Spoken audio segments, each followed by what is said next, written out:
Hello, my name's Tim. Welcome to Tim Burbage Reads, and today I'm going to be talking to you about what I'm planning to read for my Disney Read-Along Challenge for June 2025. So I'm going through the decades of the Disney films and picking out a film from that decade and choosing a reading challenge based on the Shelf-Centered Disney Reading Challenge.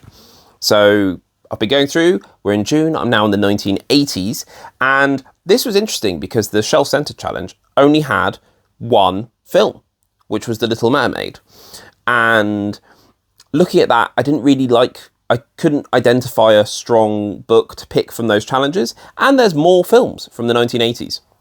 So you've got The Fox and the Hound, you have The Black Cauldron, which is truly the bottom of the barrel for Disney, it lost them so much money. You have Basil, the Great Mouse Detective, which is a film that I think is actually great. And you've got Oliver and Company, which I think is a bit of an underrated movie. I think it's good. I like the characters involved. And so I thought I'd pick that. And then I came up with my own reading challenges for it. So, because that's the fun part of these things. If you find something that you don't necessarily like, you could just make your own challenges. It's all fine. The challenge police aren't going to come out. So for Oliver and Company, I picked 3 different challenges that you could possibly do. One is a book that is a retelling, because it is a retelling of Oliver Twist. 2 is a book by Charles Dickens. And 3rd is a book set in New York City. So for a book that is a retelling, you could possibly go with something like A Court of Thorn and Roses, which I think is a retelling of Beauty and the Beast, kind of starts off like that.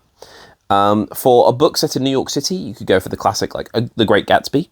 But I'm going to go with a book by Charles Dickens, and I'm going to go with A Tale of Two Cities, because Charles Dickens is an author who, whenever I read it, I really enjoy it, and then I don't read it again for years. So I've read Oliver Twist and A Christmas Carol, and I really enjoy both of them. And I'm looking to read more. And in terms of A Tale of Two Cities, I know it's historical fiction, even at that time period. I think it's set in like 1770 something. And I know the two cities are London and Paris. And I know it was the best of times, it was the worst of times, it was the blurst of times. Intro. Apart from that, I know nothing else. So I'm quite excited to read some Charles Dickens and tick off another book in my Disney challenge. So let me know which one of the 80s films are your favourites, and maybe I could come up with some reading challenges for those in the comments below. Please give this video a thumbs up, I really appreciate it, and I'll see you in the next one. Now, get out of my house!